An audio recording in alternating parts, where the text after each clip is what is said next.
Hello नमस्कार प्रिय साथियों।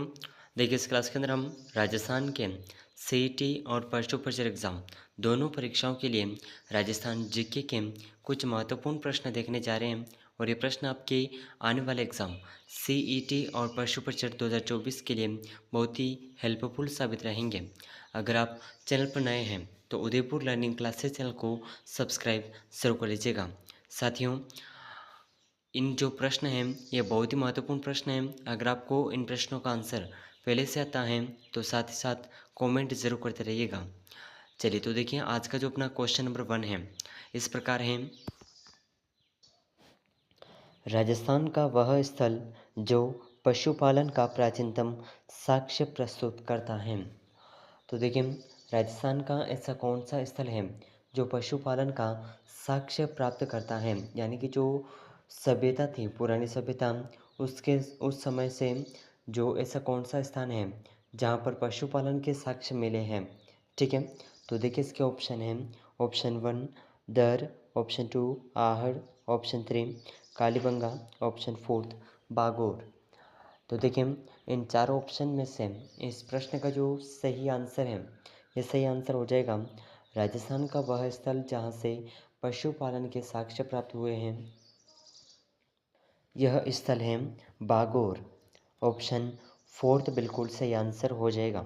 ठीक है, ऑप्शन 4 बहुत ही महत्वपूर्ण प्रश्न है सीईटी और पशु परिचय एग्जाम के लिए, ज़रूर याद रखिएगा।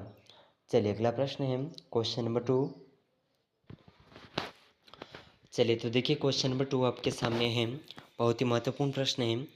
किसने राजस्थान के गणराज्य व्यवस्था को सदा के लिए समाप्त कर दिया? तो देखिए ऐसा कौन सा शासक था जिसने राजस्थान के गणराज्य व्यवस्था को सदा के लिए समाप्त कर दिया? तो इन शासकों के नाम हैं। ऑप्शन 1 शंख शासक, ऑप्शन 2 हूण शासक, ऑप्शन 4 ऑप्शन 3 है गुप्त शासक और ऑप्शन 4 है कुषाण शासक। तो देखिए ये सभी उन शासकों के वंशज हैं जिन्होंने राजस्थान के गणराज्य व्यवस्था को सदा के लिए समाप्त कर दिया। तो इन सभी वंशजों में से हूण जो शासक थे इन्होंने राजस्थान से गणराज्य व्यवस्था को सदा के लिए समाप्त कर दिया था। तो इस प्रश्न का ऑप्शन बी बिल्कुल सही आंसर हो जाएगा। ठीक है, ऑप्शन बी ज़रूर याद रखिएगा, बहुत ही महत्वपूर्ण प्रश्न है। चलिए अगला प्रश्न है क्वेश्चन नंबर 3। चलिए तो देखिए क्वेश्चन नंबर 3 बहुत ही महत्वपूर्ण प्रश्न है, ज़रूर याद रखिएगा। ठीक है, महाजनपदों में से राजस्थान में स्थित महाजनपद थे। तो देखिए यहाँ पर कुछ महाजनपद आप जानते होंगे। जिन महाजनपदों में से राजस्थान में कौन कौन से महाजनपद स्थित हैं, तो देखिए इसके ऑप्शन हैं। ऑप्शन 1 मत्स्य, ऑप्शन 2 अवंती, ऑप्शन 3 ए और बी दोनों, ऑप्शन 4 थे मगध। तो देखिए इन चार ऑप्शन में से इस प्रश्न का जो सही आंसर है राजस्थान में स्थित महाजनपद मत्स्य और अवंती। तो इस प्रश्न का जो सही आंसर है ये सही आंसर हो जाएगा ऑप्शन 3। ऑप्शन 3 यहाँ पर सही आंसर हो जाएगा। ऑप्शन ए और बी दोनों सही हैं, यानी कि ये जो दोनों महाजनपद हैं ये अपने राजस्थान में स्थित हैं। ठीक है, चलिए अगला प्रश्न है क्वेश्चन नंबर 4। चलिए तो देखिए बहुत ही महत्वपूर्ण प्रश्न है क्वेश्चन नंबर 4। राजस्थान में मिलने वाले प्राक हड़प्पा स्थल हैं। तो देखिए राजस्थान में मिलने वाले हड़प्पाई स्थल यानी कि हड़प्पा सभ्यता की जो खोज हुई थी उस समय कौन कौन से स्थल प्राप्त हुए हैं। ठीक है, तो देखिए इसके ऑप्शन हैं। ऑप्शन 1 सोथी, ऑप्शन 2 कालीबंगा, ऑप्शन 3 ए और बी दोनों, ऑप्शन 4 है आहड़। तो देखिए इन चार ऑप्शन में से जो राजस्थान में प्राग का हड़प्पा स्थल है जहाँ से कुछ साक्ष्य मिले हैं, तो ये स्थल है सोथी कालीबंगा। ठीक है, तो ए और बी दोनों से आंसर हो जाएगा। और देखिए आहड़ सभ्यता जो है ये भी अपने राजस्थान के उदयपुर जिले में स्थित है। ठीक है, ज़रूर याद रखिएगा। चलिए अगला प्रश्न है क्वेश्चन नंबर 5। चलिए तो देखिए क्वेश्चन नंबर 5 आपके सामने है। किस नदी को ऋग्वेद में सबसे पवित्र नदी माना गया है?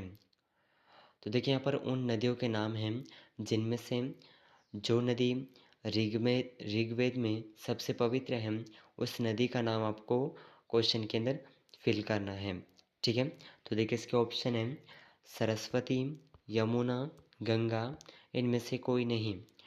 तो देखिए इन चार ऑप्शन में से इस प्रश्न का जो सही आंसर है, ये सही आंसर हो जाएगा ऑप्शन 1। जिस नदी को ऋग्वेद में सबसे पवित्र नदी माना गया है, यह नदी है सरस्वती। ऑप्शन 1 बिल्कुल सही आंसर हो जाएगा। ठीक है, चलिए नेक्स्ट क्वेश्चन है क्वेश्चन नंबर 6। तो देखिए क्वेश्चन नंबर 6 आपके सामने है। सिकंदर महान के आक्रमण के कारण पंजाब से राजस्थान में स्थानांतरण करने वाली जातियां थीं। तो देखिए जब सिकंदर ने हिंदुस्तान पर आक्रमण किया था, ठीक है, उस समय पंजाब से राजस्थान में स्थानांतरण करने वाली कौन कौन सी जातियाँ थीं, उन जातियों के बारे में पूछा गया है। ठीक है, तो इसके ऑप्शन है शिवी जाति, अर्जुनायन एवं योधेय, ऑप्शन 3 है मालव, ऑप्शन 4 है ये सभी। तो देखिए सिकंदर महान के आक्रमण के समय जो आक्रमण के कारण पंजाब से राजस्थान में स्थानांतरित होने वाली जो जातियां हैं, ये सभी जातियां थी शिवी, अर्जुनायन और योधेय, मालव, ये सभी। तो इस प्रश्न का ऑप्शन फोर्थ यहाँ पर सही आंसर हो जाएगा। ठीक है, ज़रूरत रखिएगा। चलिए नेक्स्ट क्वेश्चन है क्वेश्चन नंबर 7। चलिए तो देखिए बहुत ही शानदार प्रश्न आपके सामने है। क्वेश्चन नंबर 7, राजस्थान में बास्केटबॉल की शुरुआत कब हुई? तो देखिए बहुत ही महत्वपूर्ण प्रश्न है कि राजस्थान में बास्केटबॉल की शुरुआत कब हुई।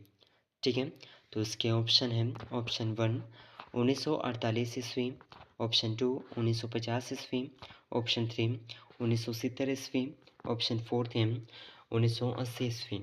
तो देखिए इन चार ऑप्शन में से राजस्थान में बास्केटबॉल की जो शुरुआत है, ये शुरुआत सन 1948 ईस्वी में हुई थी। तो ऑप्शन 1 बिल्कुल सही आंसर हो जाएगा। ठीक है, ज़रूरत रखिएगा, बहुत ही महत्वपूर्ण प्रश्न है। चलिए अगला प्रश्न है अपना क्वेश्चन नंबर 8। तो देखिए क्वेश्चन नंबर 8 आपके सामने है, बहुत ही शानदार प्रश्न।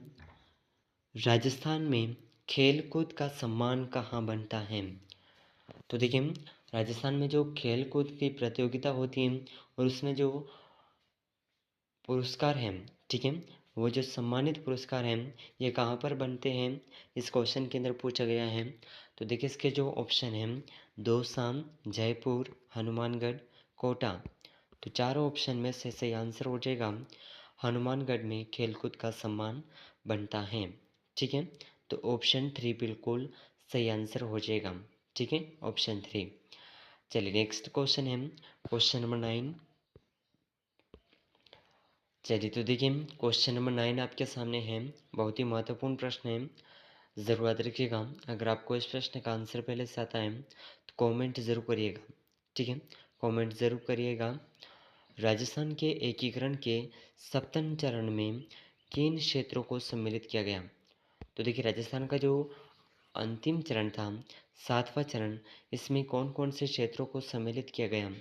तो इसके ऑप्शन है ऑप्शन 1 जयपुर, ऑप्शन 2 अजमेर तथा आबू, ऑप्शन 3 मत्स्य संघ, ऑप्शन 4 है सिरोही।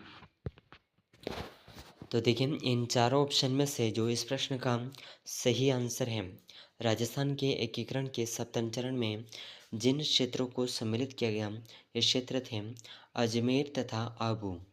तो ऑप्शन 2 बिल्कुल सही आंसर हो जाएगा। ठीक है, ऑप्शन 2। चलिए नेक्स्ट क्वेश्चन है क्वेश्चन नंबर 10। तो देखिए अपना क्वेश्चन नंबर 10 आपके सामने है, बहुत ही शानदार प्रश्न और महत्वपूर्ण प्रश्न भी है। ठीक है, ज़रूरत रखिएगा। राज्य प्रमुख के पद को राज्यपाल का पदनाम दिया गया। तो देखिए राज्यपाल का जो वर्तमान में पद है, इससे पहले राज प्रमुख पद के नाम से जाना जाता था। ठीक है, तो इसे कब बदला गया जिसका नाम बदल करके राज्यपाल पदनाम दिया गया? ठीक है, तो देखिए इसका ऑप्शन है 1947 ईस्वी में, ऑप्शन 2 1949 ईस्वी में, ऑप्शन 3 1950 ईस्वी में, ऑप्शन 4 है 1956 ईस्वी में। तो देखिए इन चार ऑप्शन में से राजस्थान राज प्रमुख के पद को राज्यपाल पदनाम 1956 ईस्वी में दिया गया। तो ऑप्शन फोर्थ बिल्कुल सही आंसर हो जाएगा। ठीक है, ऑप्शन फोर्थ। तो देखिए ये राजस्थान जीके से संबंधित 10 महत्वपूर्ण प्रश्नों को हमने कवर किया है। उम्मीद करते हैं कि ये प्रश्न आपके लिए बहुत ही हेल्पफुल साबित होंगे। अगर आप उदयपुर लर्निंग क्लासेस चैनल पर नए हैं तो चैनल को सब्सक्राइब जरूर कर लीजिएगा।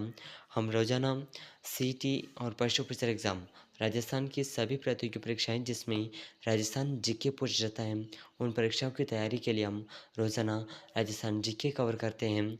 तो आपके लिए प्रश्न बहुत ही हेल्पफुल साबित होंगे और आने वाले एग्ज़ाम की तैयारी को बेहतर बनाएंगे। तो अगर आप उदयपुर लर्निंग क्लासेस चैनल पर नए हैं तो चैनल को सब्सक्राइब कर लीजिएगा। इस क्लास को अभी तक लाइक नहीं किया है, एक लाइक ज़रूर कर लीजिएगा। ठीक है, और इस क्लास को अपने दोस्तों तक शेयर ज़रूर करिएगा। मिलते हैं अगले महत्वपूर्ण प्रश्नों के साथ में, तब तक के लिए जय हिंद, जय भारत।